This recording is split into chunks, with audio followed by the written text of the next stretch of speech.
Welcome to Between the Poles, the podcast where we dive deep into the heart of the pole community. I'm your host, Caroline. Here, it's not just about the tricks and the spin, it's about the stories, the people, and the connection that make our community so special. Every episode, we sit down with pole artists, studio owners, and inspiring members of the community to talk about their journeys, challenges, and passions. So grab your favorite drink, get comfy, and let's get real. This is Between the Poles. Hi, Julia. Welcome on Between the Poles. Thank you so much for being on today. I'm so excited about this conversation with you. This is a first for the podcast. Usually, I'm a little older. Usually, I only have people on here that I know from Instagram. You're actually the first guest we have on here that I know from TikTok. Oh, that sounds good. Yeah, and we'll get kind of into all those good details, but thank you so much for being on. As I start the podcast the same way with everybody who's on, can you just tell our viewers and our listeners, one, who you are, where you pull from, and then we'll get kind of into all the good details. Yeah, so hi, it's really lovely to meet you. I'm really happy to be here today on this podcast. And my name is Julia. I am originally from Switzerland, but I live in London now. So I have a pole at home, so it's practical for me. I bet. And then I want to touch up on that pull at home, but it's going to come later on. But I start with everybody in the same way. Can you tell us about how you started pole, how long ago, and then kind of just a little bit of your pole journey altogether? So I started 4 years ago. Wow. That's when in 2021. It's actually just been recently, like my 4 year pole anniversary. And yeah, the pole journey. It was good. Sometimes, ups and downs, but it really helped me with a lot of different aspects in my life. Not only like physically, but also mentally. So yeah, it's been a journey, but yeah, I love it. Can I ask you, how did you find about pole?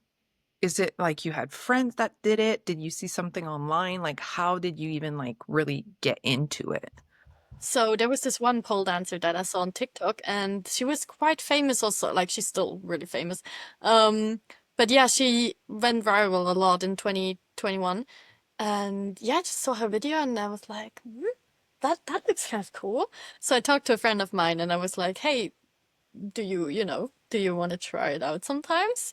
And then at first we were a bit unsure. We're like, oh yeah, maybe when we move out, maybe, I don't know, someday. But then something in me just told me, no, do it now. So I asked my mom for her credit card to book a, to book a first session in a pole dance studio in Switzerland.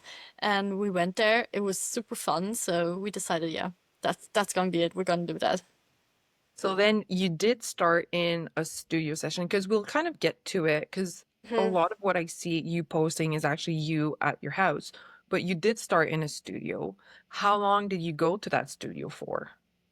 So it was really just that first session where we tried it out, and then I ordered one for at home because it was just like 30 to 40 minutes train ride to get there with the car wasn't better as well.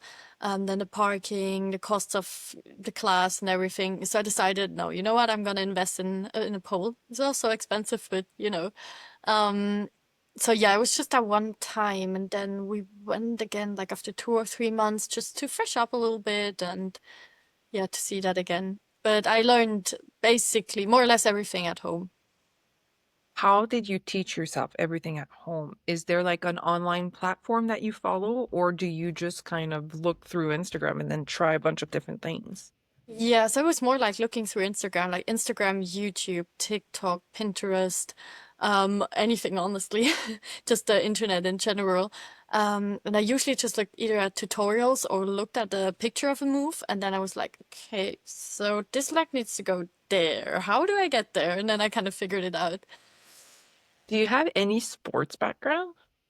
No, not really. I tried out a lot of things. I did horse riding. I did I what was it called in English? It's like, The Walking Dead, the Yeah. series. Daryl does like crossbow, I think it is. Crossbow.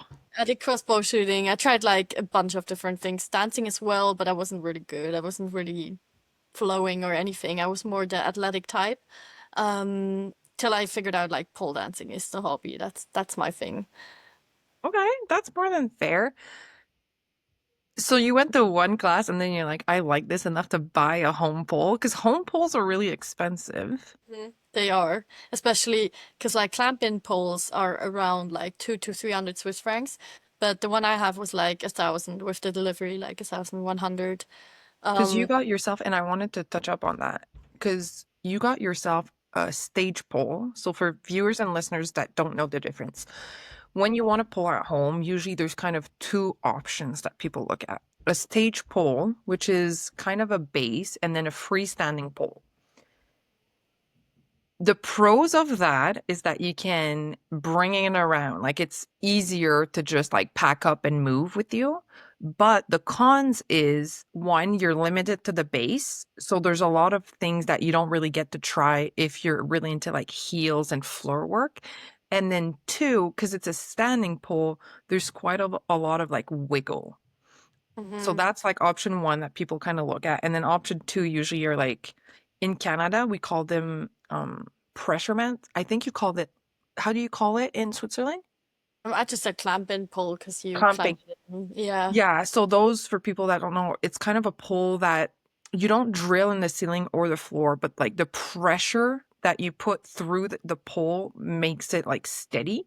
So the pole doesn't wiggle at all. But you got to check that your pressure is actually good so you don't fall over.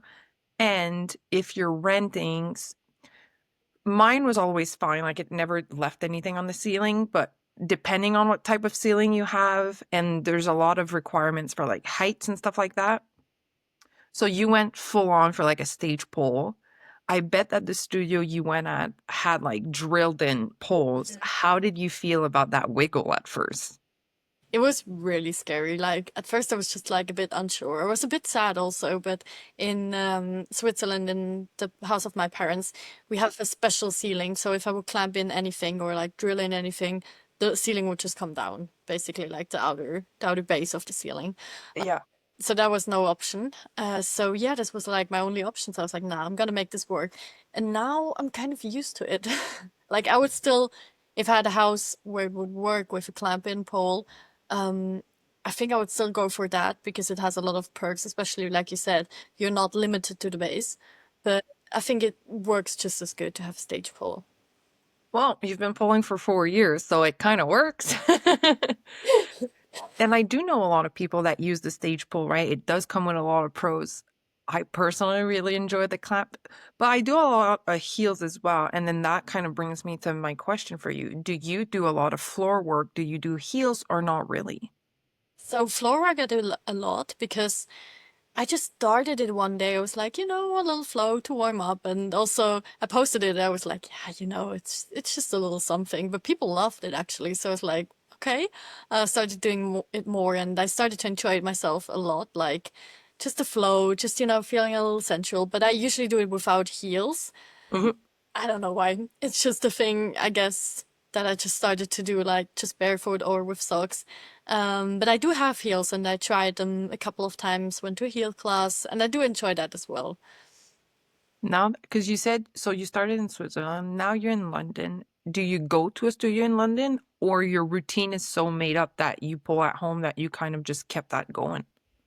So in the beginning, I didn't have the pole here, so I went to the studio a couple of times. But then I arranged it with my former sponsor. I just changed sponsor, but I arranged it with him that he actually organized one for me, that I have one here. So yeah, now I have one at home again. Do you prefer pulling at home than at the studio?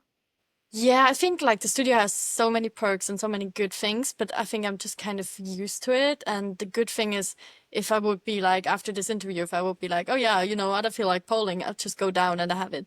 And in the studio, you always have to book it. And I just enjoy coming up with my own choreos and everything. So in the beginning, I also did a lot of pole hire, where I just would hire a pole in the studio. And I really enjoyed that because the studio is really lovely that I went to. But yeah, I think just at home, to have it at home is so chill. Okay.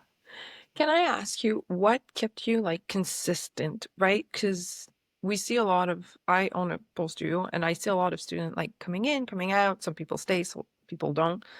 I feel like pulling at home and not going to the studio, people that keep on it is even, like, less. Hmm. How did you keep going for 4 years? Like, what do you enjoy that much about pole that you're like, "Oh, yeah, I'm gonna actually put a lot of time into this and keep my training up?"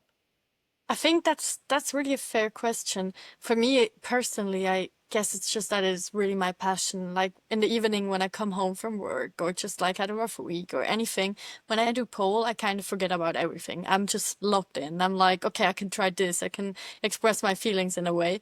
So I think for me, it's just like it's such a deep passion that giving up or ending it never occurred to me. Like it wasn't a thing where I'm like, oh, I need to go do pole now. It was always like a oh, when can I do pole again? Like my friends ask me, hey, will you come out? Like, yeah, I just, today I wanted to do pole, so maybe tomorrow.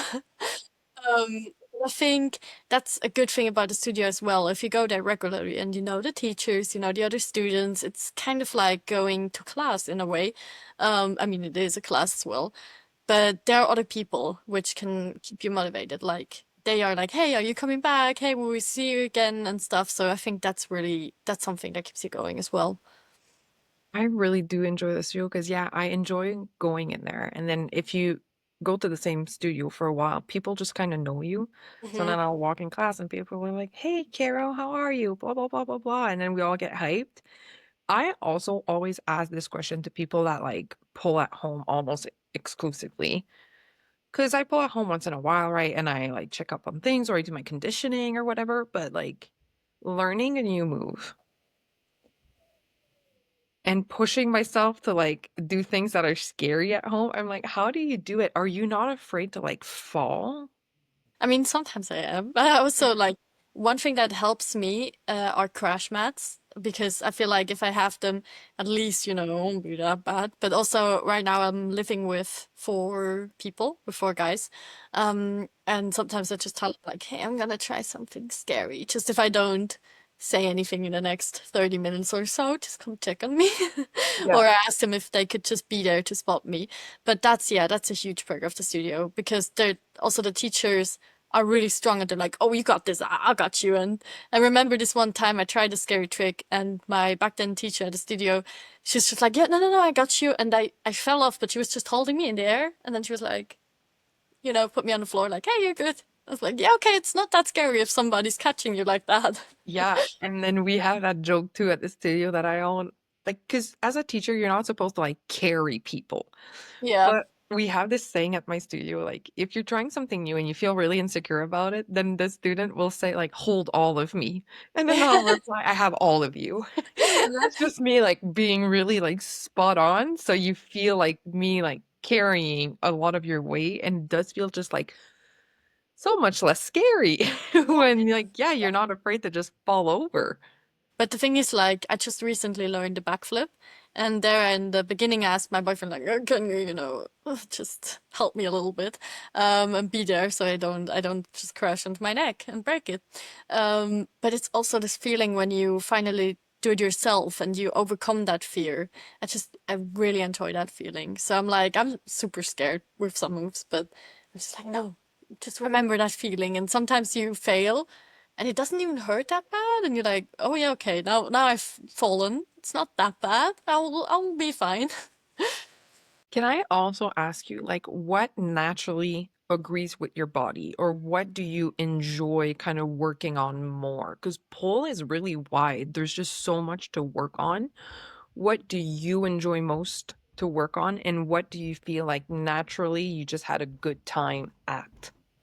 I think a lot of stuff with elbow holds. I don't know why. It's really specific, I would say, but it's just anything with elbow holds are just easy. They just come to me like they're not hard. They don't feel like I don't know, like they don't feel bad. But other than that, it's kind of hard. I like both. Like I like the flowy aspect, a little more sensual, but I also like really strong moves where you need a lot of strength. But I think I'm struggling a bit more with like flexibility moves because I got shortened hamstrings naturally. Um, yeah, but Paul helped me. Like I'm really flexible now. Just I still don't get my split, but that will come. Can I also ask you, because I do ask all our guests on here too, when you started, did you, like when you started like inverting, was that incredibly hard and you had to work up the strength to be able to invert? Or were you kind of able to invert, but you just needed to learn the technique a bit? The second one, definitely. Yeah, Like, the I technique. think on the second day I tried pole, when my friend got her pole, she got it a bit before me. We tried out things and I did an invert and I didn't really think about it. We were just, fooling around a little bit. Um, and then I was like, oh, that's actually a good move. Like, I can do something with that. And then I just learned the technique because in the beginning it was more a little jumping in or like going out really badly. Like it sometimes hurt my back a little. But yeah, so I think that more came quite naturally to me. I love that. And I wish that was the answer I had when I answered that question. I just feel like a lot of the guests that are on, yeah, it falls into two categories, and I'm definitely on the other side. Like I really had to like build muscle to be able to invert, and it took me months. So I'm happy for you that that wasn't for you, but I put a lot of work into that. All right, I'm gonna ask the question that I've been dying to ask, and it is, how did you start on TikTok? Like I said at the beginning of the podcast, I'm a little older, like, and I'm kind of like in the middle because I feel like people that started like polling way back when really enjoyed YouTube and Facebook. Mm-hmm. I started polling like 4 years ago, but I'm in my 30s. You know what I mean? So I was more like the Instagram. Can I Mm-hmm. ask you, Julia, how old are you? And when you decided to start posting online, why did you pick TikTok? So I'm 22, and when I started posting pole dancing on TikTok, I think I was 20. Actually, I think I was 19, just about to turn 20. And yeah, I think on Instagram I was already posting a little bit in my stories, and then I was like, you know what, I could do a TikTok account, and I basically started from zero. So I made a completely new account, no followers, nothing, and I was like, you know what, I'm just gonna try. I'm just gonna start posting, and I didn't think anything of it. I was a bit scared of the hate that could come with, Mhm. posting on social media and TikTok and everything. But I was also like, no, you got this. Okay, hate's gonna come. You're gonna survive. But actually there wasn't that much hate up until now. Please don't. Please God, don't go on there to comment mind hate. don't come now. But yeah, it was actually okay. I'm like for half a year I posted super unregularly, like 2, 3 weeks again. I'm like, oh yeah, I could post something. And then one TikTok blew up, and I was like, oh, okay, that's quite nice. Um, so I started posting more regularly, and then all of a sudden, like people started coming, started following, and then I was like at 15K when I was like, okay, I'm gonna go out there, I'm gonna look for a sponsor, I'm really gonna push my TikTok now and do something with it. So yeah, that's kind of how I got there. This might be really stupid, and maybe some of our listeners and our viewers understand what you're saying. I'm like, what do you mean by getting a sponsor? Is that how TikTok works? Like, because on Instagram, most of the guests, in fact, all of the guests I've had on are from Instagram, and Instagram doesn't really, it doesn't pay you anything, right? So people that have been doing it, either if they want to monetize themselves and like they build a brand for themselves, they use their platform to reach an audience, and then usually they'll sell workshops or like meal preps or like training, conditioning, whatever. What do you say with like a sponsor for TikTok? So this was less for TikTok, more just general, the social media aspect. And with sponsor, I mean like there was this one company that was just sponsoring me, like a pole dance company with pole clothes and pole dance poles and everything, and I was just doing like ads for them. So that's kind of how I got a little money out of it. But it's hard to make money from social media. Like I still haven't really figured out how to do it with TikTok. But now I started going live on TikTok, and that's how you get a little bit of money. So I'm at like $7. It's not that much, but There you go. you gotta start somewhere. And Seven it's dollars closer to retirement. yeah, and it's always so fascinating to see like other big influencers who are like, oh yeah, you make so much with influencing, it pays so well. I'm like, how? Tell me. I'm at 50K Yeah. followers now, a little more. I still haven't figured out like how do I do that? So that's still a big question mark for myself. And I kind of wanted to ask because you said like, oh, like I started from zero and I started like posting and I this one video. Do you remember what video it was and what about that video did so well?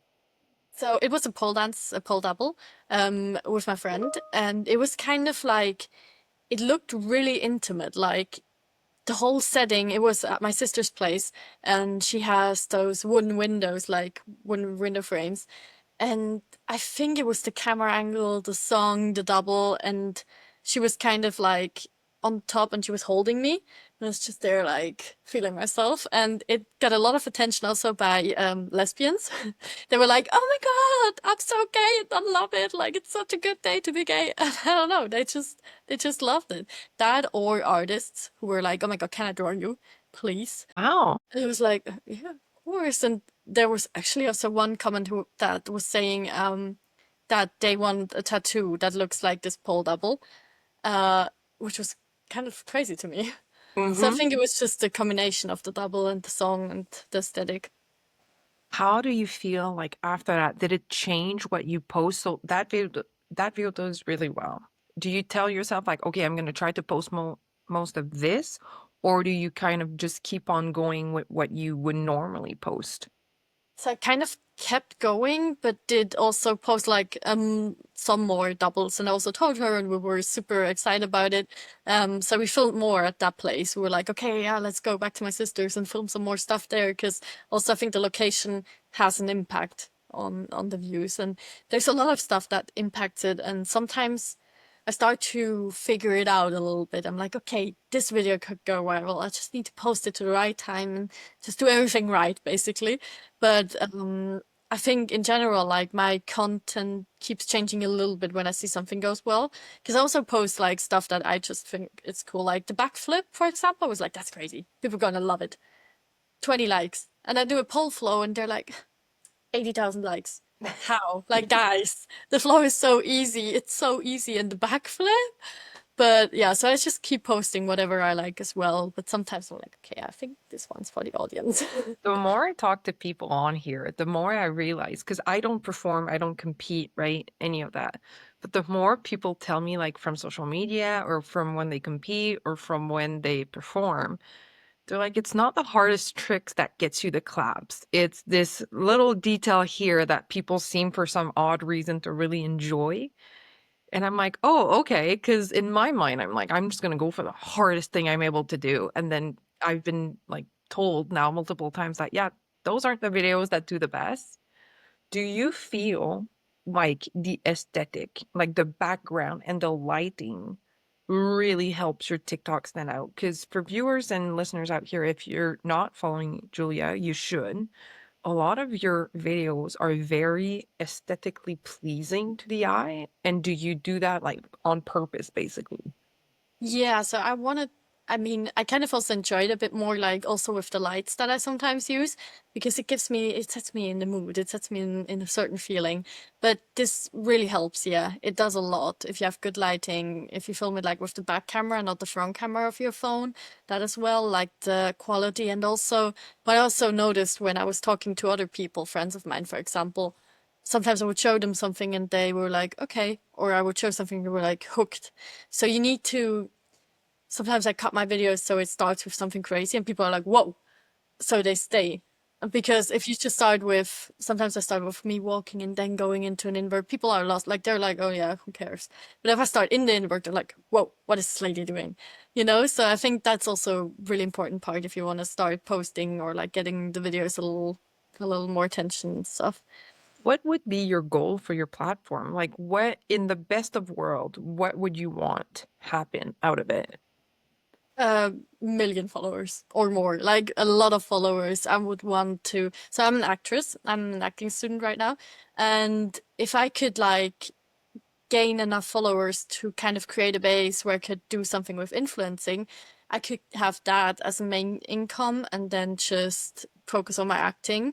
So that would be like the dream world. But I also want to give something back. So I kind of want to do something like a platform or a product or just anything that connects me a little more to the community. Because also going live recently had me I don't know, I just enjoy it so much because I can actually talk to the people who follow me. And there's this one guy actually who started watching my lives and he was like, oh yeah, just talking to me a little bit about stuff. And now he's texting me, hey, how are you doing today and everything. And he doesn't even do poll. He just follows me because he likes my personality. So I kind of want to get into that a little bit more as well. Have you had any negative comments or anything, or any negative like interactions? If so, how do you deal about it? Yeah, I had some. I mean, I think in a way it's natural if you post stuff on social media, there's always like a high chance that you will get some hate. But to me, honestly, first of all, I'm really confident, so it's really hard to hate on me. Somebody called me like, "Oh, we need more LGBTQ plus size models like you." And I was like, "Oh my God, did you just call me a model?" Like, did you just say I'm a model, guys? Oh my God. So it just kind of played off a little. Also, when people comment like things like, oh, just like bad words under my videos, they leave a comment. They leave views, they share it, they sometimes they like it. And they're like, oh, you're such a but they like it. So I'm like, this is giving me attention. This is getting my bills paid in the end. Like, just Yeah. keep doing it. And also sometimes if somebody leaves a comment like that, other like 10 girls will comment and they're like, oh my God, who do you think you are? And they start following me. So I'm like, give me the girlies. Get the girlies in here. I'll take it. I can handle That it. is how you want to go about it. That's great for you for having that reaction to like the hate of it all, right? And then you said kind of you wanted to do like influencing, and you said like 1 million. And I'm like, why 1 million? Is that just because it seems like a number that's so crazy? Or is it because something happens at 1 million? No, no, that's just a number that's crazy. Like, keep it going. Like, don't stop at 1 million. Come on, guys. Come on, make me famous. No, I think it's just like also good for the acting industry if you kind of have like a base. It can open new doors. And I think 1 million would be just like I wouldn't believe it. Like, if I would look at my phone and I have 1 million followers, I wouldn't like that would be so wild. But I always set some goals for the year, and I also know that as soon as you get going, like 1,000 followers is hard, but then you're closer to 10, and 10 is closer to 15, and it's kind of exponential, like the growth. Um, so yeah, I'll take it. I take anything. I Can just I enjoy ask it so you, much. what are you working on right now for you as like, what's your next pole move that you would really enjoy having? I'm working on the Phoenix right now. But it is that's so hard. Like that will take me some time. But and the Iron X as well. They're both quite hard to me, and they don't come naturally at all. But I think if you just keep working on it, on the single steps, get comfortable in every single step, then I think it's gonna be right. I also worked on the Dangerous Bridge for a long time now, but I finally managed to get in there. So yes. I love hearing that because like I teach a bunch and stuff and I see different students, right? But like you and I, so I'm a little over 4 years of my pole journey as well. And now like I'm also working on my Phoenix. I'm also working on my INX. I'm like, oh, okay. Like we're kind of keeping Like, up like yeah. about where people are at after like kind of 4 years. And that to me is sometimes crazy. Because you pull consistently, right? And then you don't really see that much growth from like session to session. But now looking back, and then when I speak with other people that are pulling, and I'm like, okay, no, I'm doing well. Like I'm on track. And I say this like, right, doing well. You can be doing well and not be doing these things after 4 years. Everybody's journey is so different depending on your body type and how often you train and all of that. But I love that we're kind of like, yeah, following a little bit on what we're kind of doing. I wanted to ask you one last question about social media, basically, because I know you're quite influent and you have a lot of followers on TikTok. Do you put any time into Instagram or not really? Yeah, I just started like I had it for a while now, but I don't know, it just hadn't done it to me. Like there was only like I don't know, in the beginning there were like 10 followers and it just kind of felt like starting over again. So I was like, oh, I don't know, was too tired. But now I started posting I think 3, 4 weeks ago, regularly on Instagram as well, and I also advertised it a little on my TikTok. I was like, guys, please follow me there as well. But yeah, I just started posting on Instagram as well. All right.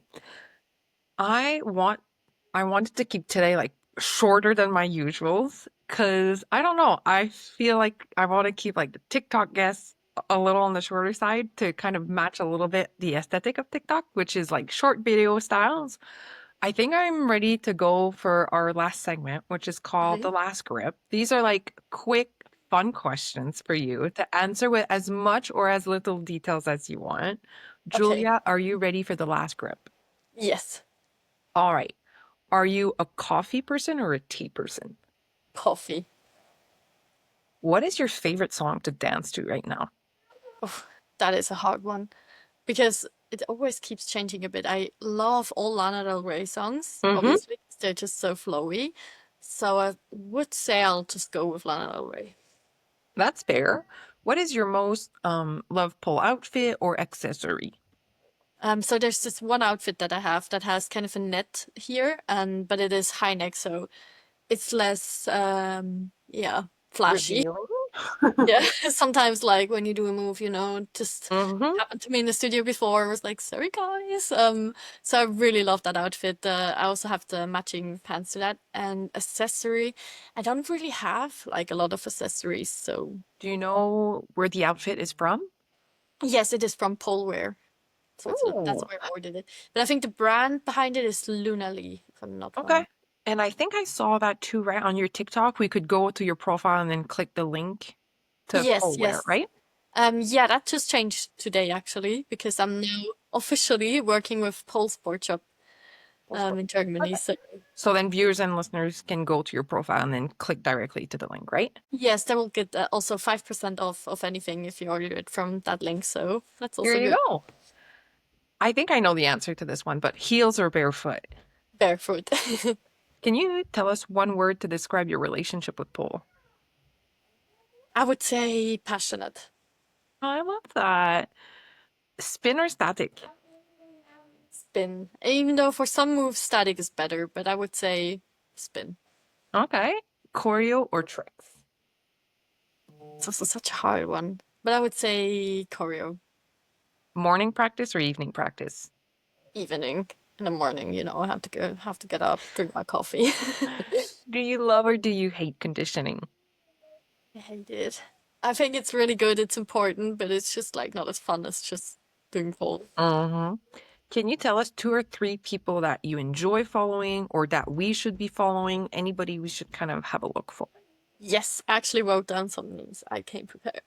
I No, love that. there's this one girl that I always see on social media, and she is so good. I'm telling you, this lady's gonna be famous. She has to. She's so good. And her name is Anastasia Ivanova, and she's Okay. really like I love the whole aesthetic. I love the vibe. I love her moves, her choreos. It's really good. So I would follow her. Do you follow Um, her on TikTok or Instagram? I follow her in TikTok. I'm TikTok. not sure if she Okay. also does Instagram. I haven't checked it out actually. Because now I want to be able to find her. I want to be able to creep her. So I want to make sure I creep her on the good social media. She's amazing. Then obviously Hang with Julia is quite famous, I'd say. Hmm. But yeah, love her as well. Uh, Chiara Sebi's pole is also really good. Also Okay. enjoy her a lot. And the girl that actually got me into pole, basically that inspired me, she's Simona Spataroa. Spataro, sorry. All right. And thank you so much. I like finishing the last grip with the same questions for everybody. Can you tell us your nemesis move, the move or the family of moves that you hate or that you can't get or that you have, but you just like, ugh? That I would say can't get, and that's like moves like the Iron X and the Phoenix that require a lot of like push strength and everything.